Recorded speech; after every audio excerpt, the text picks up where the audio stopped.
네, 반갑습니다. 오늘은 이세벨이 받은 심판에 대해서 함께 말씀을 나누겠습니다. 이세벨은 아합의 아내지요. 이 아합이 누구입니까? 이스라엘 역사상 가장 악한 왕이다, 그렇게 평가를 받는 인물입니다. 아합과 같은 인물은 아합 이전에도 없었고 또 아합 이후에도 없었습니다. 성경이 아합을 어떻게 평가하고 있는지 우리 말씀 살펴보겠습니다. 열왕기상 16장 30절에서 33절까지 말씀을 우리 같이 읽어보겠습니다.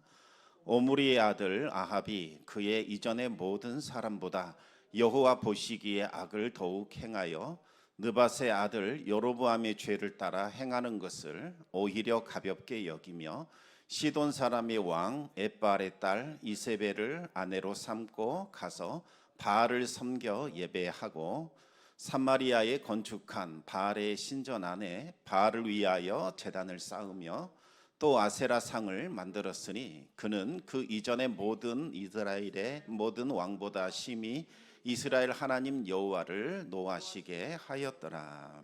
아멘. 아합은 역사상 하나님 보시기에 가장 많은 죄를 저지르는 사람입니다. 이스라엘을 멸망으로 이끌었던 그 여로보암도 아합에 비하면 보잘것이 없을 정도였습니다.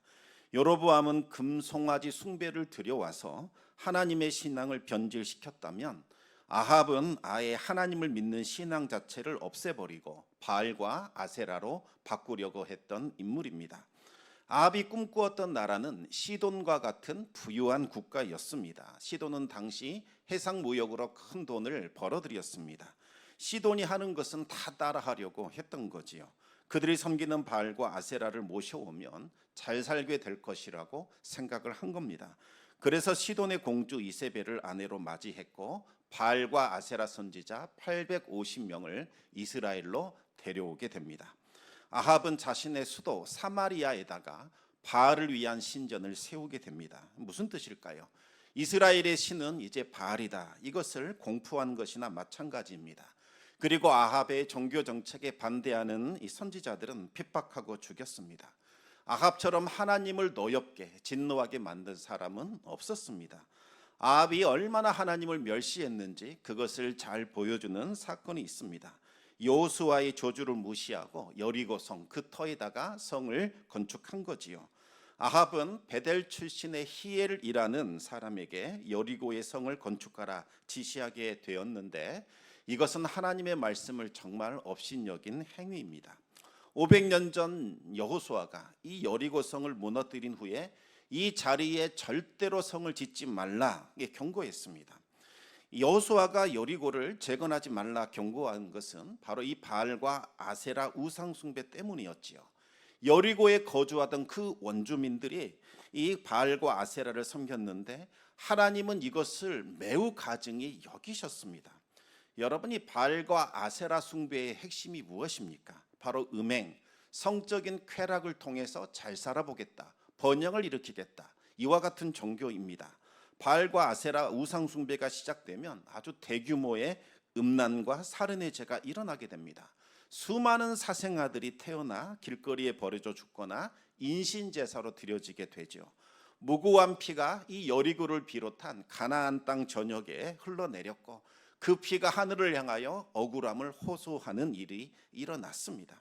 하나님은 이 저주받은 땅 가나안 땅을 거룩한 땅으로 회복시키기 위하여 하나님의 거룩한 백성 이스라엘을 그 땅에 심으신 겁니다.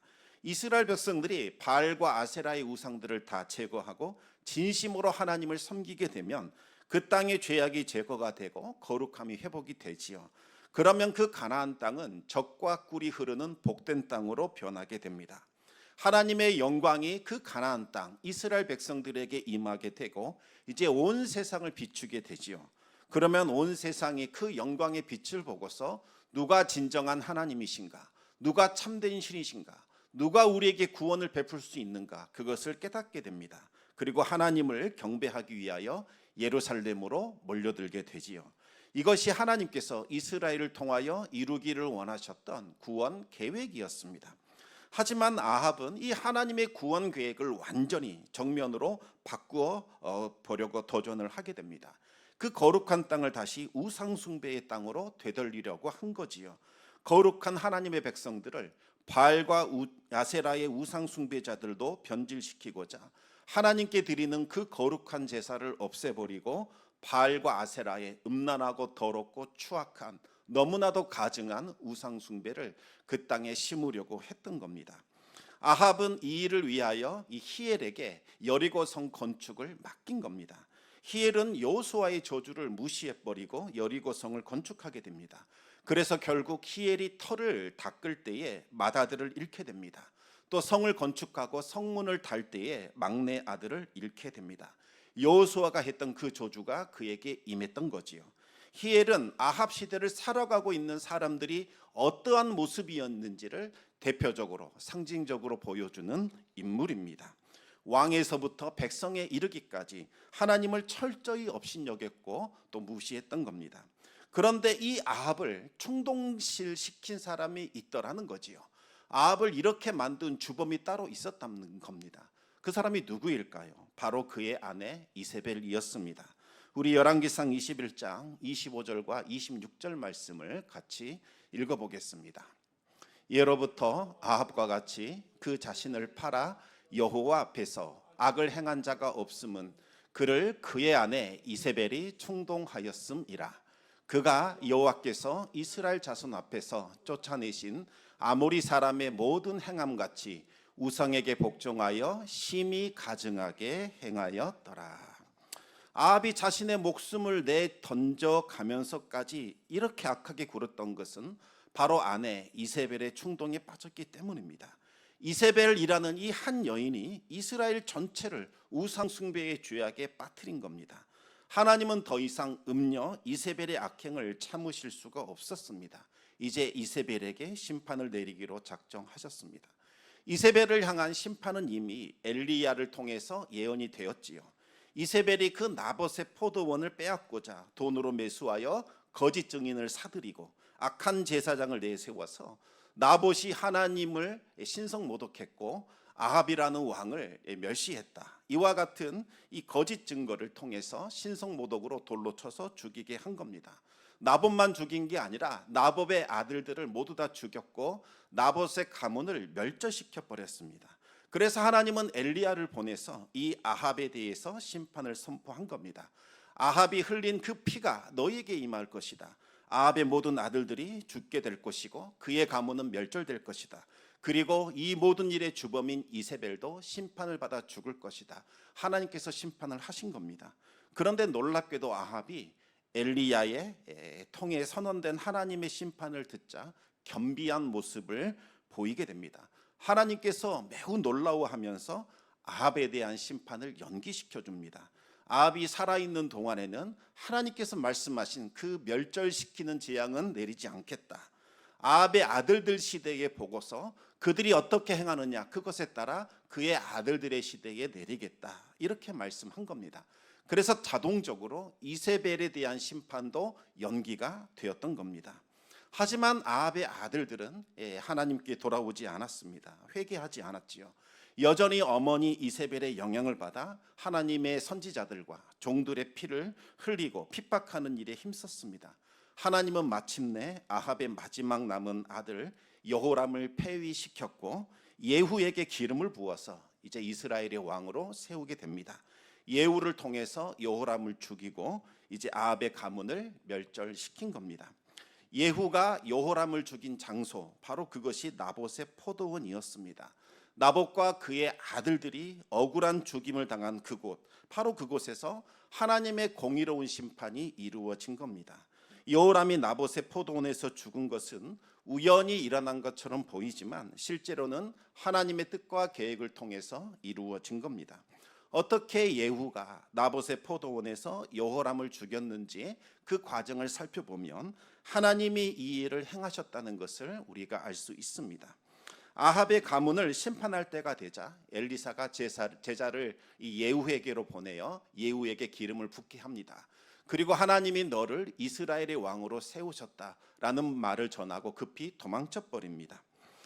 이 예후를 이스라엘의 왕으로 세웠다라는 하나님의 말씀을 다른 군대 장관들이 듣게 되자 나팔을 불며 그들은 예후를 왕으로 선포하게 됩니다. 예후는 즉시 하나님의 말씀에 순종을 했습니다. 병거를 타고 병사들과 함께 여호람이 머물고 있는 별궁 이스라엘 지역에 향하여 질주를 하게 됩니다. 예후가 미친 듯이 말을 몰고 온다는 보고를 받은 여호람은 두 번에 걸쳐서 예후에게 전령을 보냅니다. 전쟁에서 이겼느냐, 평안하느냐, 그것을 물었던 겁니다. 하지만 전령들은 돌아오지 않고 감감무소식이었습니다. 답답해진 여호람이 직접 병거를 타고 예후를 맞이하러 가게 됩니다. 두 사람이 서로 만나게 되었는데 바로 그 만남의 장소가 나봇의 포도원이었던 겁니다. 우연히 나봇의 포도원에서 서로 만난 것처럼 보였지만 하나님의 뜻과 계획과 섭리를 따라 만남이 이루어진 겁니다. 두 사람이 나봇의 포도원에서 만났다는 것은 이제 하나님의 심판이 아합의 가문에게 임한다는 것을 보여주지요. 여호람은 예후를 향하여 평안하냐라고 물었습니다. 무슨 말이냐면 전쟁에서 이겼느냐, 이스라엘에게 이제 평안을 가져왔느냐라고 물은 겁니다. 그러자 예후가 말합니다. 내 어머니 이세벨이 들여온 그 바알과 아세라의 우상 숭배로 이스라엘이 더럽혀졌다. 음녀 이세벨의 악행으로 하나님의 선지자들과 신실한 종들이 피를 흘렸다. 그런데 어찌 평안할 수 있겠느냐라고 반문을 했습니다. 여호람은 깜짝 놀라 반역이다. 반역이 일어났다. 도망치게 됩니다. 예후가 쏜 화살이 이 여호람의 가슴을 뚫게 되고 여호람은 그대로 엎드려 죽게 됩니다. 예후는 여호람의 시체를 나봇의 밭에 던지게 했습니다. 엘리야를 통해 선언된 심판이 마침내 성취된 겁니다. 엘리야가 야합에게 나봇의 피를 반드시 하나님이 갚을 것이요 라고 경고했을 때 예후가 군대 장관으로 그 옆에 서 있었고 분명히 그 예언을 들었습니다. 예후는 엘리야가 했던 그 15년 전에 그 선포된 예언을 마음에 품고 계속해서 심판의 때를 기다리고 있었습니다. 사람들은 억울하게 죽어간 나봇을 잊어버렸지만 하나님은 잊지 않으셨고 또 예후 역시 그 심판의 말을 기억하며 살아가고 있었습니다. 아합의 가문을 멸절시켜 나봇의 흘린 피를 하나님께서 그 예후를 통해서 갚아주신 겁니다. 이제 아합의 가문이 멸절되었으니 이 모든 일을 계획한 주범 이제 이세벨이 심판을 받을 차례입니다. 예후가 병사들을 이끌고 이제 별궁을 향하여 전진하게 됩니다. 이세벨은 예후가 자신의 아들 여호람을 죽였다라는 소식을 들었습니다. 이세벨은 어떤 반응을 보였을까요? 오늘 본문 30절과 31절 말씀을 우리 같이 한번 읽어보겠습니다. 예후가 이스라엘에 오니 이세벨이 듣고 눈을 그리고 머리를 꾸미고 창에서 바라보다가 예후가 문에 들어오매 이르되 주인을 죽인 너 시므리여 평안하냐 하니 이세벨은 마지막까지 그 오만함을 버리지 않았습니다. 예후가 자신을 죽이려고 들어온다라는 소식을 듣고 눈화장을 하고 머리를 손질하며 온갖 단장을 다 마쳤습니다.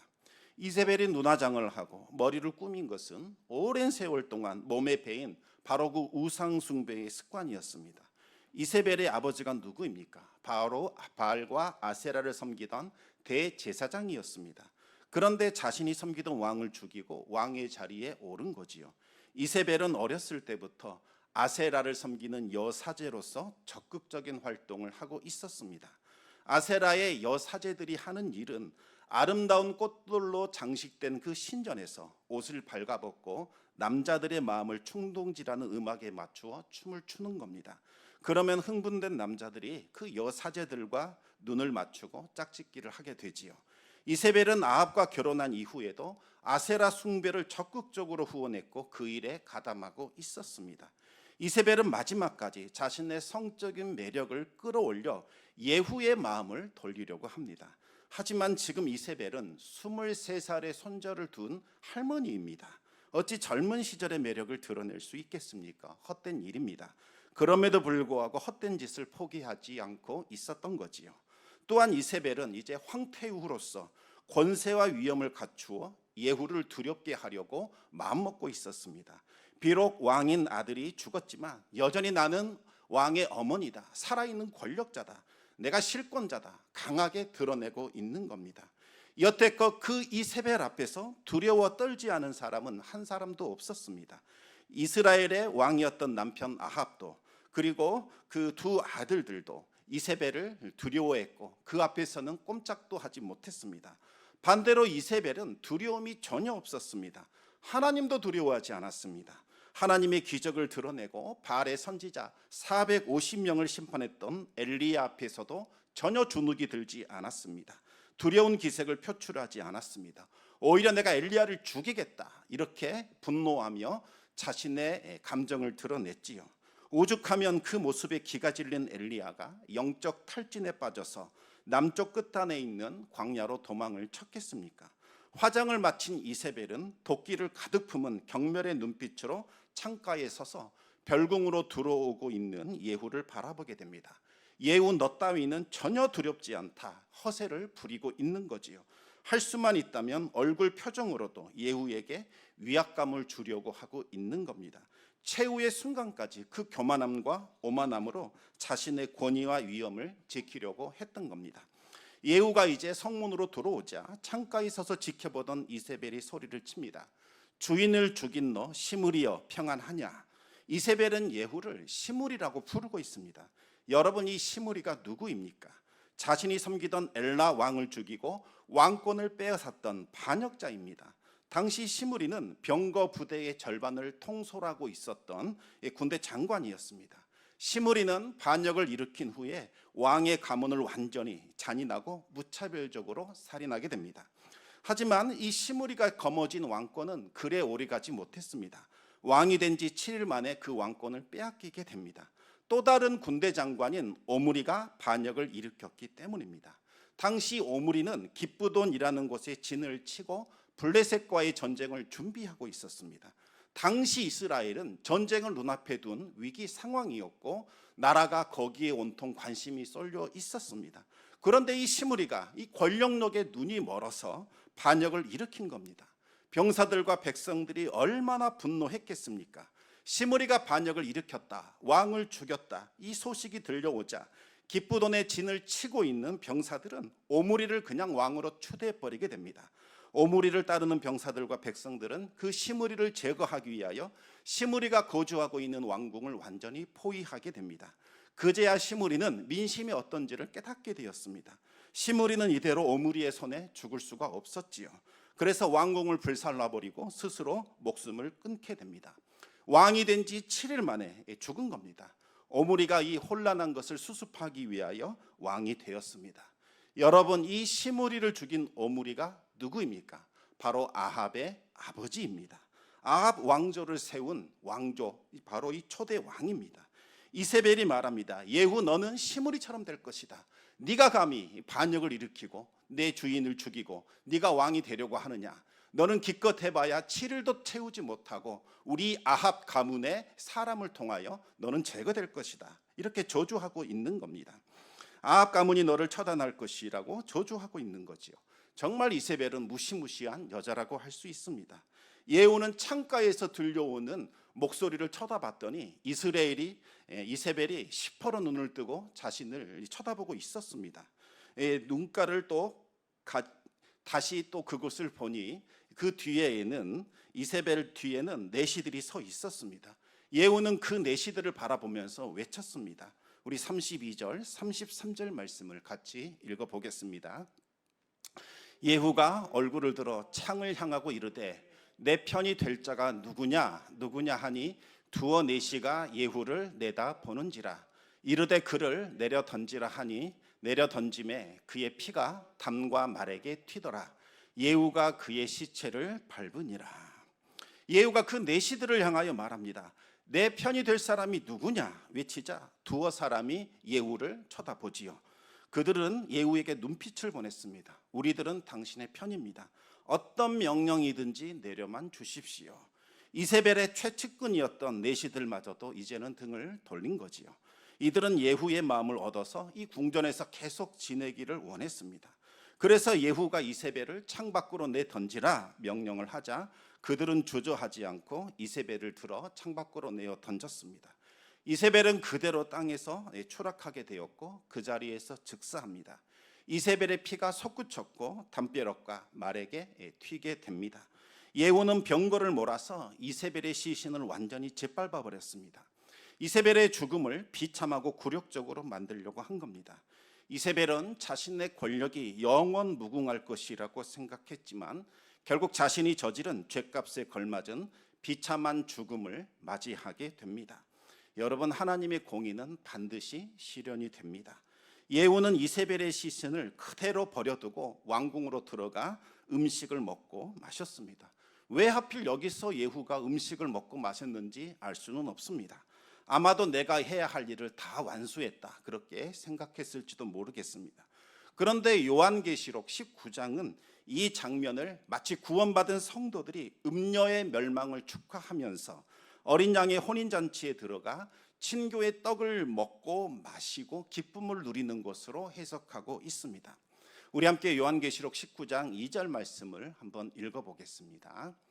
그의 심판은 참되고 의로운지라 음행으로 땅을 더럽게 한 큰 음녀를 심판하사 자기 종들의 피를 그 음녀의 손에 갚으셨도다 하고, 계속해서 계시록 19장 6절과 7절 말씀을 또 읽어보겠습니다. 또 내가 들으니 허다한 무리의 음성과도 같고 많은 물소리와도 같고 큰 우레소리와도 같은 소리로 이르되 할렐루야, 주 우리 하나님 곧 전능하신 이가 통치하시도다. 우리가 즐거워하고 크게 기뻐하며 그에게 영광을 돌리세. 어린 양의 혼인 기약이 이르렀고 그의 아내가 자신을 준비하였으므로. 아멘. 예후가 음식을 먹고 마시는 동안에 밖에서도 누군가가 먹고 마시는 일이 일어났습니다. 들깨들이 바로 그 이세벨의 시신을 뜯어먹고 있었던 거지요. 예후가 그녀의 시신을 거두어 장사해라 이렇게 지시를 했더니 두개골과 발과 손밖에는 남아있는 것이 없었습니다. 이것마저도 이세벨의 것인지 아닌지 분간할 수가 없었습니다. 들깨들이 이스라엘 성읍 곁에서 이세벨을 먹을 것이라고 선언했던 엘리야의 예언이 마침내 성취된 겁니다. 하나님은 그 음녀 이세벨에게까지도 회개의 기회를 주며 끝까지 참고 기다려 주셨습니다. 하지만 그녀는 하나님의 그 오래 참아주심을 업신여겼고 도리어 교만하며 기고만장해졌습니다. 우상 숭배의 죄악을 멈추지 않았고 이스라엘의 왕들과 지도자들과 백성들까지 우상 숭배에 빠져들게 했습니다. 결국 하나님은 이세벨을 심판했고 그녀의 시신은 땅에 떨어져 피투성이가 되었습니다. 그리고 병거에 짓이겨 형체를 알아볼 수 없게 되었습니다. 그리고 여기에 들깨들이 먹어치우는 비참한 최후를 맞이하게 됩니다. 예후는 이세벨의 유해라고 추정되는 그 두개골과 발과 손을 묻어줬지만 정말 이것이 이세벨의 것인지는 확신할 수가 없었습니다. 또 이세벨의 시신을 뜯어먹은 들깨들이 이스라엘 지역의 땅에 돌아다니며 어디엔가 배설하여 그녀의 시신은 거름덩어리가 되게 만들었습니다. 이세벨은 무덤조차 만들 수 없게 되었습니다. 온갖 권세를 부리던 이세벨의 최후는 아주 비참하고 처참하게 됩니다. 여러분, 끝이 좋아야 진짜 좋은 겁니다. 바울처럼 복음 전하고 의롭게 살면서도 고난받는 사람이 분명히 있습니다. 또 이세벨처럼 불의하게 살면서도 형통해 보이는 사람들도 있지요. 그럴 때 우리들은 하나님을 의심하게 되고 또 하나님에 대한 불신이 생겨납니다. 이렇게까지 우리가 믿음을 지킬 필요가 있느냐? 하나님 믿으면 잘 돼야 될 것 같은데 왜 고통스럽까? 하나님 믿지 않은 저 집은 자녀들도 다 잘 되는 것 같고 하는 일마다 다 형통한 것 같은데 우리가 하나님을 믿는 것이 과연 옳은 것이냐? 우리도 적당하게 타협하며 살아야 되는 것이 아닌가? 그런 의문과 회의가 들 때가 있다는 겁니다. 그러나 여러분, 진짜로 형통한지 아닌지는 최후 심판대 앞에 가봐야 드러나게 됩니다. 하나님이 인정해 주시는 그 인생이 진정으로 형통한 삶이요, 그 모든 아픔과 수치와 부끄러움과 고통을 하나님께서 갚아주시고 영화로운 상급과 면류관으로 그를 채워주십니다. 그러나 이세벨과 같은 자들은 비참한 최후를 맞이하게 되지요. 악인들에게는 그에 합당한 심판이 임하게 되는 겁니다. 여러분, 믿음을 지키다가 힘들고 어려운 일들을 만날 때 하나님을 굳게 믿는 믿음을 지키셔야 합니다. 이것이 우리의 상급이고 하나님께서 우리를 기뻐해 주시고 인정해 주시는 진정한 믿음의 삶이기 때문입니다. 따라서 우리는 언제라도 악을 버리고 선을 행하는 그 삶을 살아가야 합니다. 그래야 하나님 안에서 부끄러움이 없고 마지막 심판대에 섰을 때에 하나님께로부터 큰 칭찬과 상급을 받게 되기 때문입니다. 이 시간 우리 말씀을 함께 기억하면서 찬송 한 곡을 부르면 좋겠습니다. 날마다 숨쉬는 순간마다 어려운 일을 본다는 고백인데, 그때 우리를 도우시는 하나님 바라보면서 이 모든 일들을 이겨내고 최후 승리를 얻을 수 있도록 그렇게 다짐하고 결단했으면 좋겠습니다.